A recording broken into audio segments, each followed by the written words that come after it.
Hello दोस्तों, कैसे हैं आप सभी। आई होप कि आप सभी अच्छे होंगे। कैसी चल रही है आप लोगों की तैयारी? बहुत अच्छे से चल रही होगी। स्टार्टिंग में हम पॉलिटी स्टार्ट करने जा रहे हैं और इंडियन पॉलिटी का फर्स्ट चैप्टर स्टार्ट करेंगे।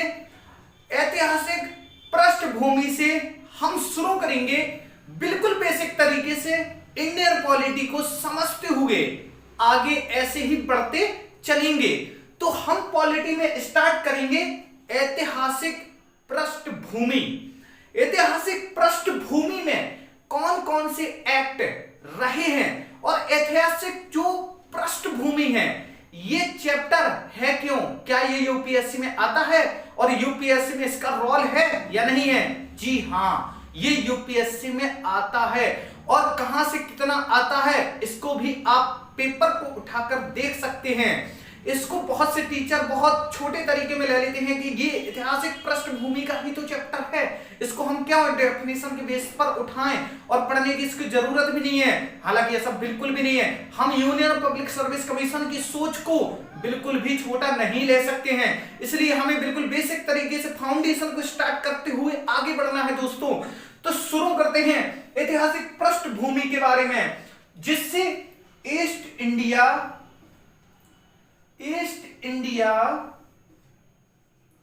कंपनी का शासन ईस्ट इंडिया कंपनी का जो शासन है यहां से शुरू करेंगे और यहां तक कि ऐतिहासिक जो पृष्ठभूमि है वो पॉलिटी के चैप्टर में इसलिए दी गई है क्योंकि यहां पर ईस्ट इंडिया कंपनी का शासन रहा है। और ईस्ट इंडिया कंपनी का शासन कब स्टार्ट हुआ और कब तक रहा है? तो ईस्ट इंडिया कंपनी का शासन 1773 से 1858 तक रहा है। ईस्ट इंडिया कंपनी का शासन 1773 से 1858 तक रहा है। अब हम बात करेंगे 1773 एक्ट।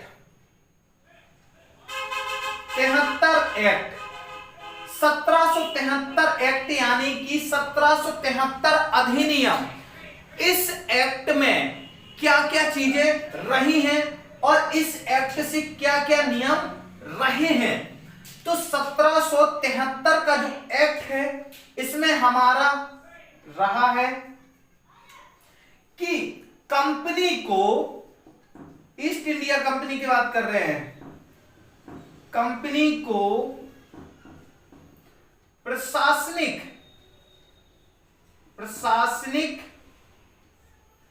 एवं राजनीतिक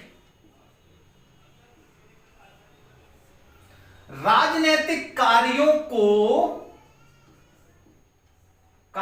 को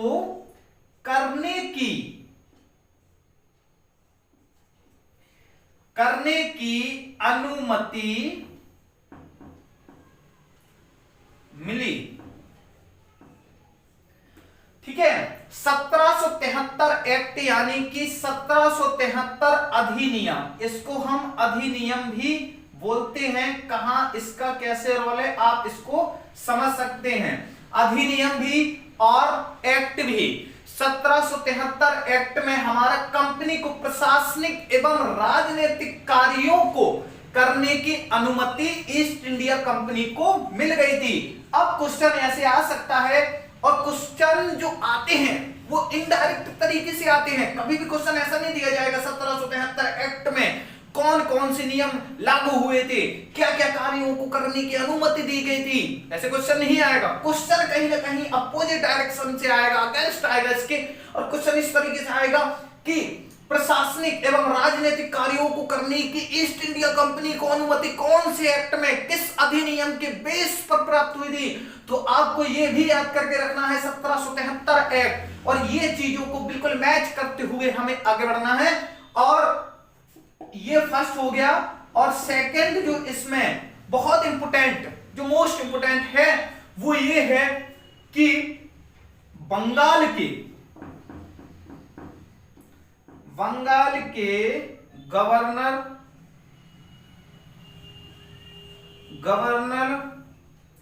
को बंगाल का जनरल गवर्नर बनाया गया था।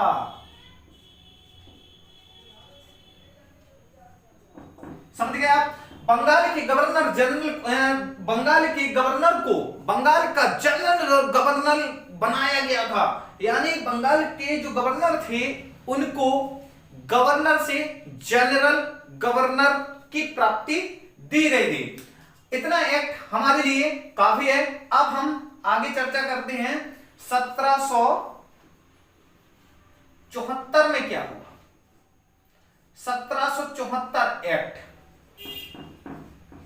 इसको भी अधिनियम भी हम थोड़ा सा लिख लेते हैं जिससे हमें समझने में बिल्कुल भी परेशानी ना हो। तो 1774 एक्ट में कलकत्ता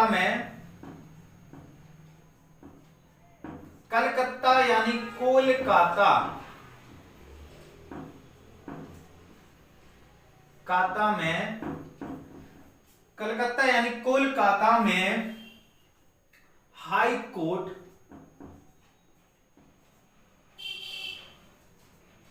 कोर्ट यानी उच्च न्यायालय की स्थापना हुई। अब आप समझ सकते हैं, क्वेश्चन ऐसे बन सकता है कि कलकत्ता में हाई कोर्ट की स्थापना किस एक्ट के नियम के बेस पर हुई? तो आपको क्या रखना है, 1774 एक्ट यानी अधिनियम से कलकत्ता में हाई कोर्ट की स्थापना यानी हाई कोर्ट उच्च न्यायालय की स्थापना हुई। अब हम इसको आगे बढ़ते हैं, अधिनियम आगे की ओर लेके चलते हैं। 1774 हमारा हो गया है। अब हम आगे बढ़ेंगे 1774 हो गया। हम बात करेंगे 1781 के बारे में। ये एक्ट क्यों लिया गया था? 1781 एक्ट अधिनियम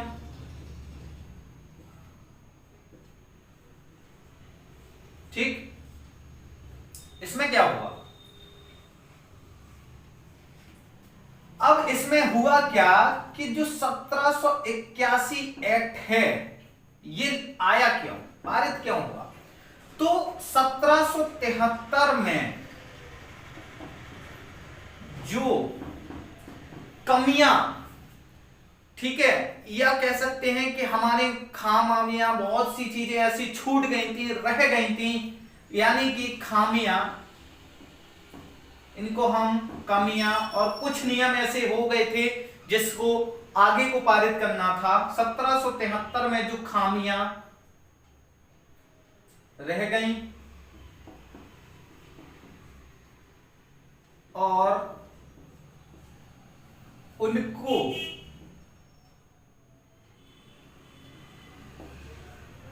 पूरा एवं कवर करने के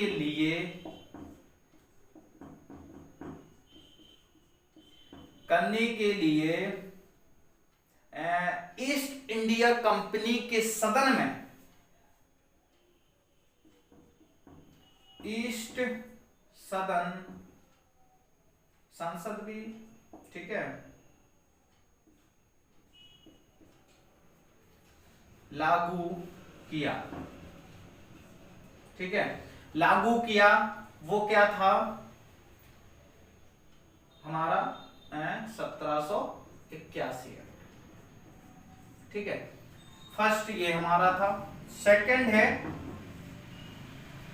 इस नियम में एक और चीज को ऐड किया गया है, वो है कि प्रांतीय न्यायालयों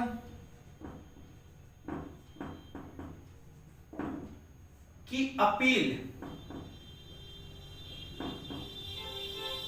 appeal governor general in council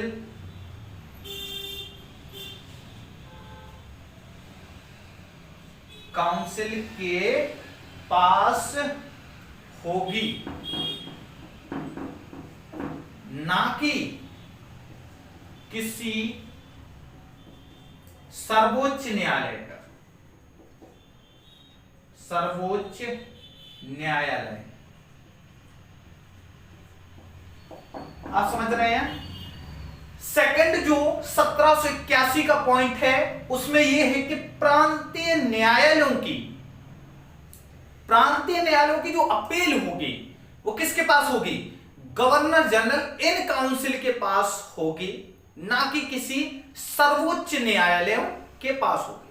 ठीक, अब हम आगे बढ़ेंगे हमारा 1786 के लिए।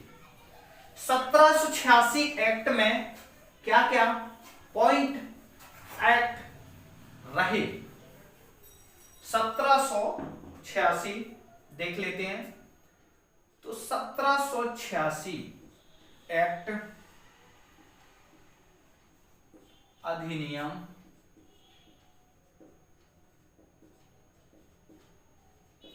1786, इसमें लॉर्ड कॉर्नवालिस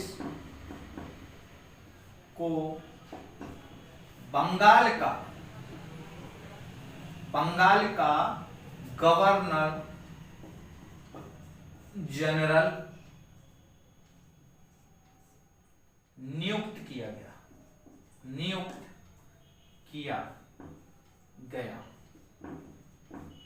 1786 एक्ट में लॉर्ड कॉर्नवालिस को बंगाल का गवर्नर जनरल नियुक्त किया गया था।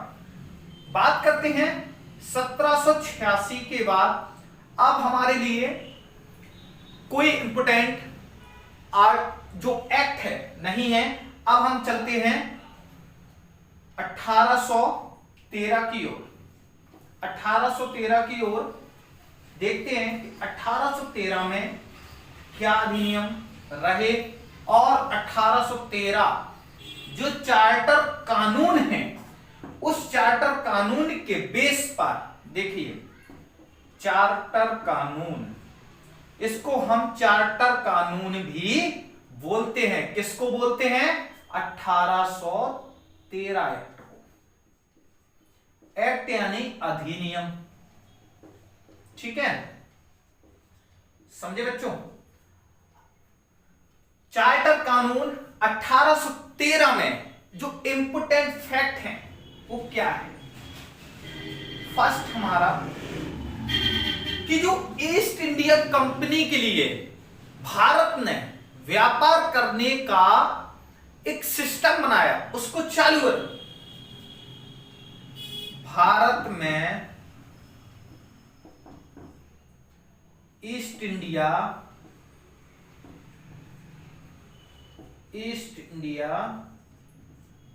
कंपनी को व्यापार करने की अनुमति मिली। और इसको ऐसे भी कर सकते हैं कि भारत में व्यापार करने की अनुमति ईस्ट इंडिया कंपनी को मिली है। सेकंड जो इसका पॉइंट है वो है चाय का व्यापार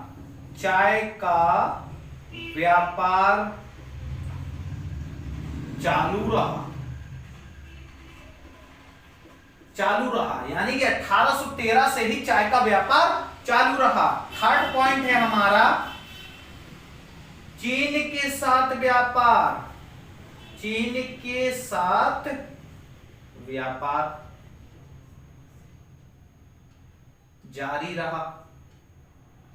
जारी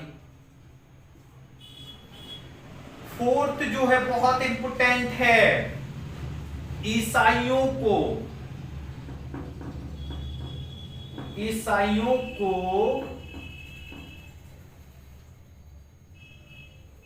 भारत में आकर लोगों को, भारत में आकर, मिशनरी भी इसमें हम जोड़ सकते हैं। ईसाइयों को भारत में आकर लोगों को प्रबुद्ध करने की अनुमति। अब प्रबुद्धि क्या है, थोड़ा सा टफ शब्द है, इसको हम इजीली क्या लिख सकते हैं कि जागरूक, किसके प्रति, ईसाइयों के धर्म के प्रति जागरूक करने की अनुमति भारत में मिल गई थी। किस एक्ट के तहत? 1813 एक्ट के तहत। ठीक है, सिंपल भाषा हमारे लिए यह है, और इसी को हम मिशनरी भी बोलते हैं। मिशनरी जो आपने देखा होगा ना, बहुत सी जगह बोलते हैं मिशन है क्या, ये मिशन है क्या? ये वही चीज है जो ईसाइयों को द्वारा मिशनरी का उपयोग हुआ और हमारे भारत में आकर प्रबुद्ध किया गया था कि लोगों को आप अपने धर्म के प्रति जागरूक करें। तो हमने 1773 से लेकर के 1813 तक का इसमें एक्ट समझा है, जो कि हमारे लिए ऐतिहासिक पृष्ठभूमि के ईस्ट इंडिया कंपनी के बेस पर रहा है। आगे की चर्चा हम आगे करेंगे नेक्स्ट पार्ट में, और आप सभी से बस इतना कहना है कि मेहनत करिए, पीछे मत हटिए।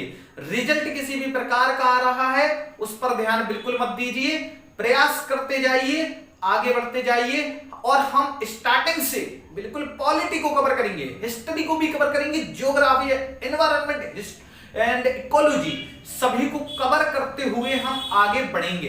बस आप जुड़े रहिए, जितना से ज्यादा हो सके वीडियो को शेयर करें, लाइक करें और कमेंट करें जो भी चीज आपको समझ में नहीं आ रही है। जय हिंद, जय भारत।